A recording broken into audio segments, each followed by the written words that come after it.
What's up, tribe? How you guys doing? This is going to be your oh shoot, I'm sorry. Go ahead and hit that subscribe button. It's going to be your review for Married at First Sight, season 12, episode 11. So this is the month anniversary, right? So all of the couples have been married for a month, and I think we might be down to like after this episode, I think we might be down to like two couples, okay, or two and a half couples. So we see. I'm gonna just go couple by couple, cause yeah.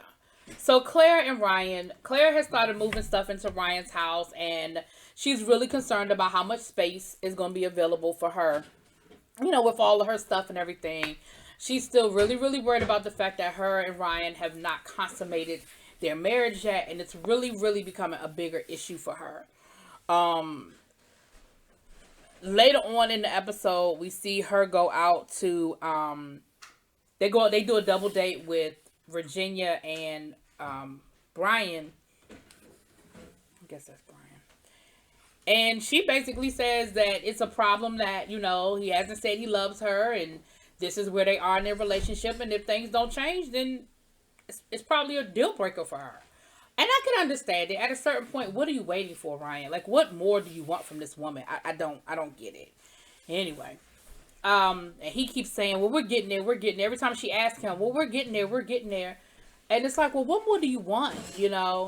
For their 1 month anniversary, they go on a helicopter ride around the city. They get to see the skylight. The sun, the sun coming down and everything. And then later on that night, they watch their wedding video on a projector at his house, which is something they had talked about at the beginning of the episode, of him setting up a projector screen outside, and them having like a little leisure area, in the backyard deck area of the house. They have a picture book as well. And I mean, again, he just keeps saying, "We're almost there. We're getting there. We're getting there. We're getting there." And it's like, what are you waiting for? A lightning bolt to come out of the sky? Like, what is it that you're waiting for? Like, I don't get it. Especially if y'all have done everything except for sex. I mean, actual intercourse. It's like, sir, what you waiting for? Anyway, so then we have Virginia and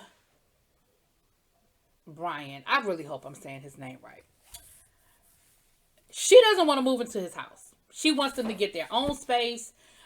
She said that she would feel very uncomfortable moving into his space. And his thing is, I get that, but for right now, this is what we kind of need to do, because I own my home. You rent your apartment. It doesn't make sense for us to not move into the space where I own versus paying rent.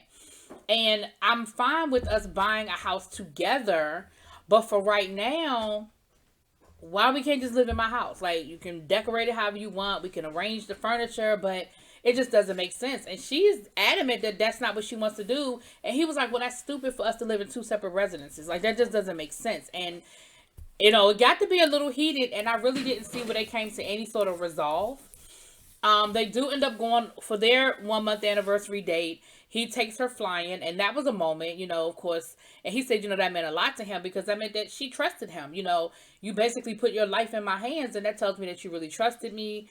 And they gave each other gifts. They're the only couple that I saw actually exchange gifts with each other like that.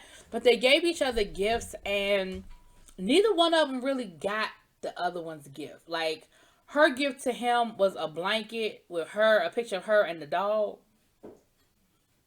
And then these love coupons. And then he gave her a picture of the coordinates of where they got married. Like the longitude and latitude coordinates. I mean, you could have just gave her a picture of the actual place. But I guess being a pilot, the longitude, latitude, it's so. But their dates seem to go pretty well. But that elephant in the room is getting bigger and bigger. Of course, his thing is, and she told him, "Listen, I'm just scared of being hurt. I'm scared of opening myself up because I'm just really afraid of being hurt." Like, and his thing is, "You keep telling me this is the point where I normally run. This is the point where I normally get scared. This is the point where I normally, move away." And so it's making me really, really nervous that you're just waiting for the opportunity to leave. And this whole you not moving into my house is just another example of you're just waiting for the opportunity to present itself for you to cut and run. Like, that's how I feel. And so, yeah, they had a nice little 1 month anniversary date, but I really feel like that's just, they were just ignoring the elephant in the room, so to speak.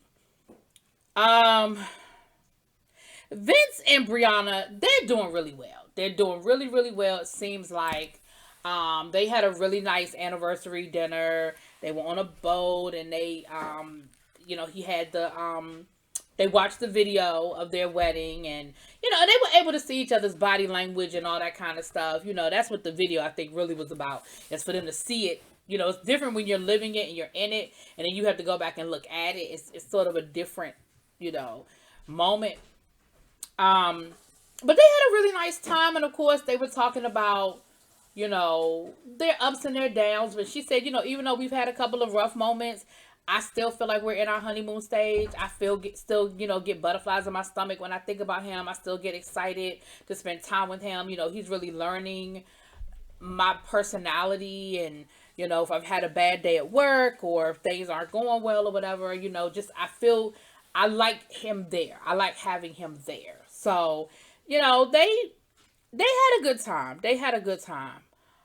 Now let's get to these last two train wrecks, honey. Okay, so Christopher and Paige, because I'm just over them. They go out and play basketball, right? And of course, this was something Chris wanted to do. And she agreed to do it, and so they have a good time. They have a really good time, and they saying all the right things to each other and talking about getting to know each other. And Chris said, I'm finding her attractive, and she's sexy to me, and I'm really getting to know her and really getting to like her as a person, and I really feel like this reset is going really, really well, and blah da da da da, right? Everything was cool. She was all smiling and giggling, thinking, oh, okay, we where I want us to be. Like, okay, we getting there. Then they go out and play pool.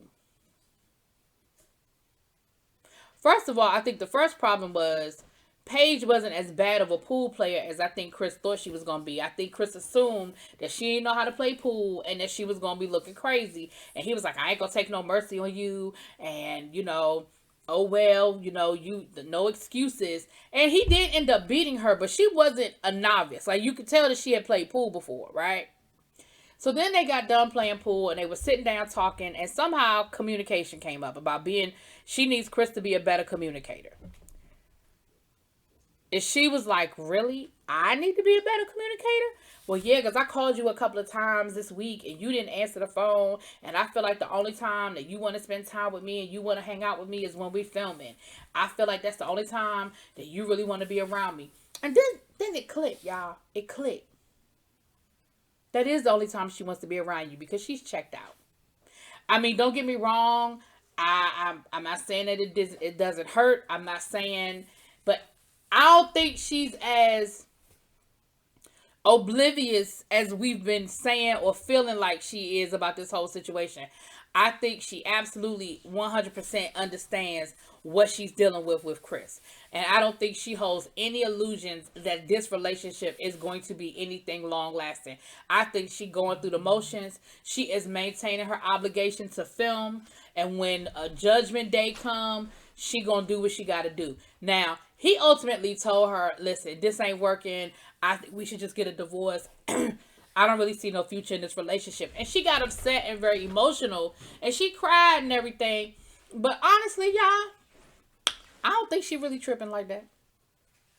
I just don't. Because I believe Chris when he says that he's reached out. And the only time she really wants to to hang out is when they're filming. But that says to me that she's not interested. That's what it says to me. And again, I'm not saying I believe Chris because he's such a trustworthy person. I'm just saying I believe Chris because I just believe that I believe her. I just believe that's where she is with it. That's me.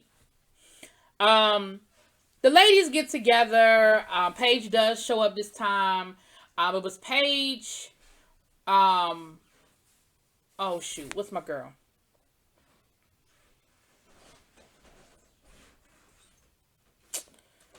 It was Paige, Brianna, and Oh gosh. Jacob's wife. Lord, I can't think of her name. Anyway, so they're sitting around talking, and of course, they're talking about the concerns they have and, the things. And she's telling them, yeah, I mean, we're actually sleeping in the bed together. And, that's a little awkward. I mean, he wants to cuddle and stuff. And I'm not quite ready for all of that. And, and so she's just talking about the fact that they're still struggling and they're still having some issues, right? So let me just go on and roll on into them then. So they had their 1 month anniversary, and they had looked like they had a nice little meal and everything, and ultimately it didn't go well. Okay, he's like, I'm just not under. They looked at the video, and he said, yeah, you could tell by the body language that you really weren't feeling me from the beginning. Like, it's obvious that you were pulling away from me and you were looking sort of weird, So I don't feel like you ever felt anything for me. And even though we sort of had some really good moments those first couple of days, I just feel like you've always just been holding back. And I mean, he was like, I mean, you won't even hug me. And she was like, well, I mean, that's really a lot. He was like, a hug? It's too much for you to hug me? Like, come on. Like, I'm not asking for a kiss. I'm not asking for sex. Like, a hug. And she was like, well, I'm really trying. And he was like, but I don't think you are. And I'm with her. And Jacob was like, you know what? At this point, I don't even understand what we're doing here. Like, I'm just trying to get through the next 4 weeks so we can be divorced, because this isn't working and I'm tired of this. I'm tired of trying. I'm tired of feeling like this. And I'm with him. I 100% understand where he's coming from. I really, really do. Because, I mean, seriously, what is it that you want from this man? You can't hug him. I mean, okay, fine. You don't want to have sex with him. Okay, fine. You can't cuddle with your husband. Like, it's that bad. If it's that bad, then it just ain't there. I'm sorry. It just ain't there. Anyway, y'all, I'm sorry. I just feel like it's the same stuff every week with these couples. I don't feel like I'm getting anything new here. But we have 4 more weeks left, and I guess we'll see what pops off this week. I'm sorry that the review is not more detailed, but it's just giving me the same stuff every week. I feel like sorry. Anyway, y'all let me know what y'all think. Drop it in those comments. Peace.